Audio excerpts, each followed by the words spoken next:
And hello, YouTube, and welcome back to another episode of the Zone TV Movie Entertainment with me, your host Jonathan. Once again, bringing you my thoughts and movie review for the brand new Nicolas Cage, Nicholas Hoult, and Aquafina film Renfield. So I finally went to go see this film. I'm a huge Nicolas Cage fan. I love his work. I think he's great. He hasn't done like the greatest movies in a while, but every time he pops up into anything, I would like to watch. I don't even care if it's a direct to DVD film or whatever. I just like Nicolas Cage, and I think Nicolas Cage is awesome. I think he's always been great. I still think he's the best Ghost Rider we ever had. Sorry, but in my opinion, I think he's still the best Ghost Rider. Anyway, so let's talk about Renfield, because this movie brought one of my favorite monster villains kind of to life, Dracula. I'm a huge classic horror film, of those old black and white movies. I've seen all of them. I mean, I wasn't born at those times, obviously, but I've seen all of them. I love the Dracula series. I always loved Dracula as a character. He's always the best. He's the best monster villain of all time. So, when I heard that Nicolas Cage was going to play him, I was like, yeah. Nicolas Cage's, wildness and crazy kookiness that he does mixed with Dracula. Yes, please. So we get this film. What exactly is this film about? Well, we have Renfield, who's basically Dracula's right-hand man. He does basically what Dracula needs him to do. Dracula gets into a bind. He picks him up. He puts him to his coffin. He makes sure he's okay. He needs food? No problem. He goes off and he gets him his food. He's basically his undying, centuries old, I guess if you want to call it that, servant boy, in a way. So he makes sure Dracula's taken care of and all that. Make sure his coffins were good to go, this and that. They have to travel. They move, he moves them place to place. So, basically he's in that, kind of a rut now in the modern day. And he's going to Anonymous, I guess Toxic Relations Anonymous.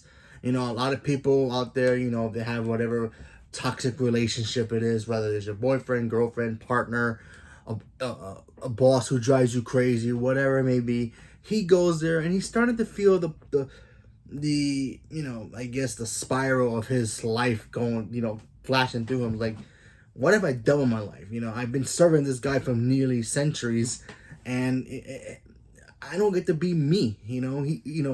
You have Renfield, who's just trying to find a way to, I guess not stand up to Dracula, but at least tell him how he feels without him biting his head off. You know what I mean? But how can you tell the Prince of Darkness, hey man, can you calm down with the whole let's kill so you can get some blood so I can not do it so much? How do you do that? But any kind of relationship is kind of, I guess, difficult to kind of express how you feel, especially if it's a very toxic one, and especially if you're dealing with Dracula, it gets kind of messy. No pun intended. Anyway, so he's dealing with that. While that's going on, you have Aquafina. She's a cop. She's just trying to, I guess, try to bring down this drug cartel who killed her father in the line of duty. And she's just trying to get evidence, or find a way to get this guy, maybe these cartels, maybe they, walking on grass or whatever, any kind of, little laws to break, trying to bring them in. Well, when the two mix, kind of gets difficult. And that's basically the gist of this film. I mean, it's basically two plots in one. It's basically Nicholas Hoult trying to figure out how to get out of that toxic relationship of, being Dracula's right-hand man, while Aquafina's trying to do her own thing by trying to bring down this big drug cartel thing to justice, because drugs are bad. So go figure. So when you mix them the two, you get a movie. Okay. I'm going to be completely honest with you. I'm going to start from the good stuff, because honestly, there's a lot of good stuff in here that I really, really enjoyed. First of all, I really enjoy Nicolas Cage's Dracula. I thought he brought the charm and the sophistication of what Dracula is supposed to be. Yeah, sure, Dracula's scary, but he's also, he has that charm, that good evening kind of feel to himself. He's a gentleman, but yet he uses his powers of persuasion to get, what he wants. So, you have that. That's great. I thought he did it really good. I thought the makeup looked really well, great. I thought all that stuff was great. The visual effects was pretty cool. I don't know what the budget is for this film was, but I thought it did a really nice job with, making him look like Dracula. I thought he looked pretty cool. So, especially for a modern day, especially with his look, especially, what Dracula was supposed to, how he was back in the 40s when he was first created to like now, not bad. Now let's talk about Nicholas Hoult. I thought Nicholas Hoult was like the best part of this film because honestly, there's a thing that he has in here, and it's in the trailer. So if you don't want to know about the trailer, here's a spoiler for the trailer. He eats like bugs, or like spiders or flies or whatever it is, and he gains the powers of Dracula. Now he uses his abilities to basically help, get Dracula what he needs, food or whatever it is. And the guy is hardcore, like literally hardcore. Like, picture if Deadpool had the powers of Dracula and he was able to use it in the MCU. That's how bloody this movie was. I didn't expect that. I thought, it's a comedy. It has some cool action scenes, sure. But they took it to a level like I didn't even expect it to. Like, the gore in this thing was so crazy. But it mixed really well with the humor, and it worked really well for me. And I thought it was just, like, really, really top-notch. So I thought that stuff really was good. I honestly liked the Aquafina for what she was. She was just this cop just trying to keep her father's legacy alive, but also bring these bad guys to justice. She has a pretty sick action scenes in here too. I thought that was the pretty cool stuff.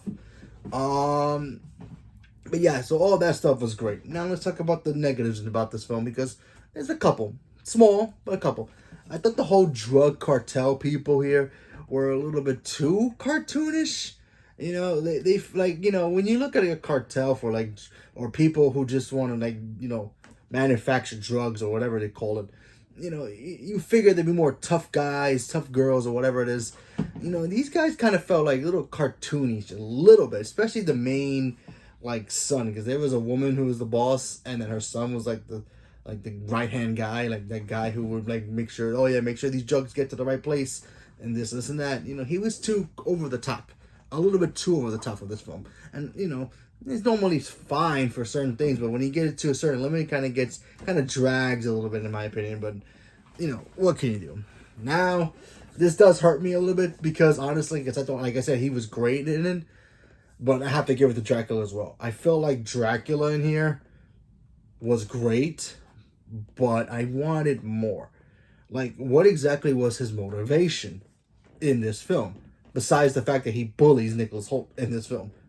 And, he doesn't bully him to the point where you actually see him like, oh, wow, I really don't like Dracula in this film. He bullies him in the sense of, like, he makes Nicholas do his things for him, but you really don't see it, but you can feel what he's doing to him. And it's like, I want more of that. Because when Nicolas Cage is on screen as Dracula, you want to see him. The killings were great with what he was doing. All that stuff was just great. I thought it was just, and it was like, yeah, I want to see Nicolas Cage as Dracula kicking butt and taking names. God, Dracula's supposed to be doing. And, we kind of got it, and then we kind of don't. And it goes back to, Nicholas Holt's character, which is great to see him on screen. When every time he was on screen was just great. And then Aquafina, she was fine too. But when you don't have Dracula in it and you promoting Dracula, you want more. You want a little bit more. I mean, you got some of it, but still. Even when he was on screen, I was just like, oh man, I want more. I want more. But other than that, it was a fun time. If there's no other movie out there you want to see, and you already seen Super Mario Brothers, you already seen John Wick, you already seen Creed, you already seen the other movies, give this a shot. It's a lot of fun. I had fun with it.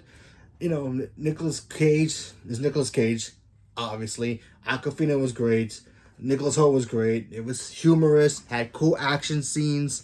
Like the story was just, typical story, but what can you do? But it was just a lot of fun. If you want to have a fun popcorn night and you have nothing else to watch, give this a shot. You like it, you like it. You don't, you don't. Me personally, I enjoy this film. I actually might go see it again because I thought it was a lot of fun. The positives overweighted the negatives, in my opinion. So I'll give it that. So yeah. So let me know in the comments below. Are you planning on seeing this? Not planning on seeing this? Did you actually like it when you see it? What's your favorite classic monster movie? Creature, villain, whatever you want to call it. Leave me a comment below. Let me know. Stay tuned for more. Thank you very much, and have a good night.